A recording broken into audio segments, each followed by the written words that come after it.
नमस्कार। आज हम बीएससी पार्ट फर्स्ट ईयर के गैसीय अवस्था चैप्टर में गैसों के द्रवण के बारे में पढ़ेंगे। गैसों में उपस्थित अंतराण्विक बलों से इस बात का पता लगता है कि सभी गैसों को उच्च ताप तथा निम्न ताप पर द्रवित किया जा सकता है। एंड्रयूज द्वारा क्रांतिक ताप की खोज के बाद यह निश्चित हो गया कि प्रत्येक गैस को क्रांतिक या उससे कम ताप पर केवल दाब द्वारा ही द्रवित किया जा सकता है। इस प्रकार गैसों के द्रवीकरण में प्रमुख पद गैसों को क्रांतिक ताप या उससे नीचे ताप पर ठंडा करना होता है। इसके लिए उपयुक्त ताप लगाकर गैसों को द्रवित किया जा सकता है। गैसों के शीतलन के लिए जो विधियां काम में ली गई हैं, उनमें मुख्यतः दो सिद्धांत पर कार्य होता है। पहला है गैसों में उपस्थित अंतराण्विक आकर्षण बलों के विरुद्ध प्रसार, और सेकंड है गैसों द्वारा कुछ बाह्य कार्य एक्सटर्नल वर्क का करना। गैसों के द्रवणीकरण में जो विधियां काम में ली जाती हैं, उनके द्वारा गैसों को शीतलन किया जा सकता है। इसमें सबसे प्रथम जो विधि काम में ली जाती है वह है हिम मिश्रण द्वारा शीतलन। हिम मिश्रण जैसे बर्फ प्लस NaCl बर्फ प्लस कैल्शियम क्लोराइड बर्फ प्लस KOH ठोस CO2 प्लस ईथर आदि उन गैसों के लिए काम में लाए जाते हैं जिनमें क्रांतिक ताप बहुत निम्न होते हैं।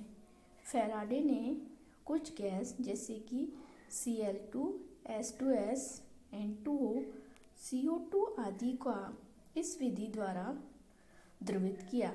इसके द्वारा प्रयोग में लाया गया उपकरण कुछ इस तरह का होता है जिसों को फैराडे ने गैसों के द्रवीकरण में काम में लिया।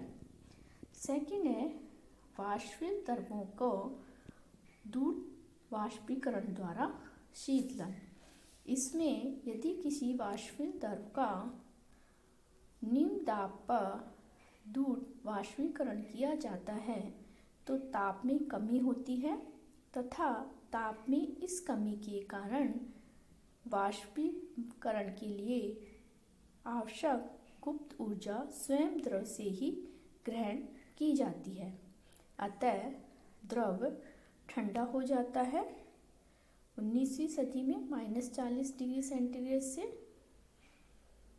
तक ठंडा करने के लिए द्रव अमोनिया का वाष्पीकरण किया जाता था। इसके बाद अमोनिया के स्थान पर फ्रियोन गैस का उपयोग होने लगा। द्रव ऑक्सीजन में वाष्पीकरण द्वारा 55 केल्विन ताप पर शीतलन किया जा सकता है। थर्ड है जूल थॉमसन प्रभाव द्वारा शीतलन। जैस जूल तथा विलियम्स थॉमसन के अनुसार जब किसी द्रव को उच्च ताप वाले क्षेत्र से संरंध्र ढाट द्वारा निम्न ताप के क्षेत्रफल अथवा शून्य में प्रसारित किया जाता है तो ताप में कमी की जाती है। यह प्रभाव जूल थॉमसन प्रभाव कहलाता है। जब गैस का प्रसार होता है तो गैस के कण दूर दूर हटते हैं, अतः गैस अणुओं के मध्य आकर्षण बल के विरुद्ध कार्य किया जाता है। इस कार्य में अणुओं की आंतरिक ऊर्जा व्यय होती है तथा ताप में कमी आती है। इस बात का ध्यान में रखते हुए जूल थॉमसन प्रभाव प्रत्येक गैस के लिए एक निश्चित ताप के नीचे ही संभव है, जिसे हम व्युत्क्रम ताप कहते हैं। शुद्ध वायु जैसे CO2 तथा H2O रहित वायु को जब कंप्रेसर की सहायता से लगभग 200 वायुमंडलीय दाब पर संपीड़ित किया जाता है तो संपीड़ित वायु पर शीतलक कूलर द्वारा गुजारा जाता है तथा संपीड़न में हुई ताप में वृद्धि को समाप्त किया जा सके।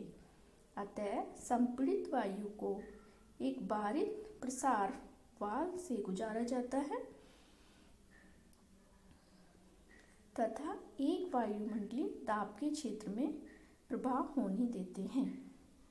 जूल थॉम्सन प्रभाव के कारण वायु ठंडी हो जाती है और यह ठंडी वायु अन्य नलियों को ठंडी करते हुए वापस कंप्रेसर में आ जाती है। संपीड़न होने पर फिर इस गैस का प्रसार वाल्व से प्रसार होने दिया जाता है। प्रसार के बाद गैस का ताप और भी कम हो जाता है।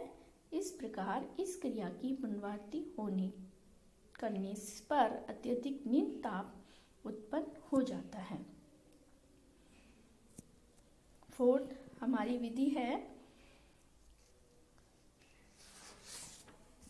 गैसों के रुद्धोष प्रसार से किए गए बाह्य कार्य द्वारा शीतलन। इस विधि में जब एक संपीड़ित गैस को रुद्धोष परिस्थितियों में किसी परिशोरोधी दाब के विरुद्ध प्रसार होने दिया जाता है तो वह गैस बाह्य कार्य करती है। रुद्धोष अवस्था में चूंकि ऊष्मा का विनिमय संभव नहीं है अतः बाह्य कार्य में गैस के अणुओं की आंतरिक ऊर्जा व्यय होती है। अतः आंतरिक ऊर्जा में कमी के कारण ताप कम हो जाता है। शीतलन की इस विधि का उपयोग जूल थॉम्सन के साथ क्लाउड प्रक्रम के द्वारा वायु को द्रवित करने के लिए किया जाता है। शुद्ध वायु को कंप्रेसर की सहायता से 200 वायुमंडलीय दाब तक संपीड़ित होने दिया जाता है। संपीड़ित वायु के कुछ भाग को प्रसार वाल्व द्वारा एक वायुमंडलीय दाब के क्षेत्र में प्रसारित होने दिया जाता है ताकि बाकी बचा हुआ भाग रुद्धोष दिशाओं में पिस्टन की सहायता से बाहर कार्य करता है। रुद्धोष प्रसार या जूल थॉम्सन प्रभाव दोनों से ही वायु ठंडी हो जाती है तथा ठंडी वायु को चौड़ी नली में सर्कुलेट किया जाता है जिससे वह प्रसरण के अंदर होने वायु को ठंडा करता है और कंप्रेसर में चली जाती है। संपीड़ित वायु से पुनः उपयोग विधि को दोहराया जाता है। इस प्रकार वायु का ताप नियंत्रण घटता है तथा उचित ताप पर वायु का द्रवण प्रारंभ हो जाती है। हमारी आखिरी विधि है रुद्धोष विचुम्बकीय द्वारा शीतलन। शीतलन करने की इस तकनीक में जियोक तथा डिवाई ने उपयोग किया। इस तकनीक से यद्यपि गैसों का द्रवण नहीं किया जा सकता परंतु निम्न ताप करने पर इसका उपयोग किया जाता है। इस तकनीक में पैरामैग्नेटिक लवणों जैसे सीजियम फ्लोराइड, गैलोडियम सल्फेट तथा अन्य दुर्बल मृदा लवणों आदि के पहले द्वारा हीलियम तथा प्रबल चुंबकीय क्षेत्र की उपस्थिति में ठंडा किया जाता है। इस ठंडे किए लवण को रुद्धोष अवस्था में रखते हैं तथा चुंबकीय क्षेत्र हटा देते हैं। अब इस लवण का विचुंबकन होने लगता है तब लवण की एंट्रोपी बढ़ने लगती है तथा इस अवस्था में इसके लिए आवश्यक ऊर्जा लवण के जालक से प्राप्त होती है। परिणामस्वरूप ताप कम होने लगता है तथा यह नाभिकीय चुंबक को विचुंबकीय किया जाए तो 10-3 केल्विन की कोटि के ताप भी प्राप्त किया जाता है। अब हम देखेंगे गैसों को द्रवित करने के क्या उपयोग हैं। जीवन में द्रव गैसों का उपयोग बहुत बढ़ गया है। रेफ्रिजरेटर तथा वातानुकूलक में द्रव अमोनिया जैसे कार्बन डाइऑक्साइड, द्रव मेथिल क्लोराइड, द्रव फ्यून आदि का उपयोग होता है। इसलिए इन्हें प्रशीतलक रिफ्रिजरेंट कहा जाता है।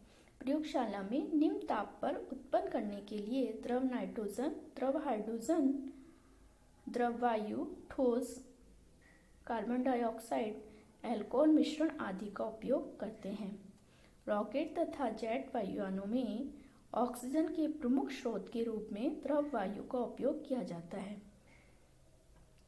वायु की उत्कर्ष गैसें जैसे नियोन, आर्गन, जियोन आदि को द्रव वायु के प्रभावी वाष्पन द्वारा पृथक किया जाता है।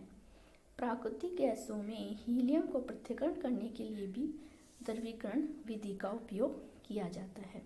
यह था हमारा गैसों का द्रवीकरण। नमस्कार।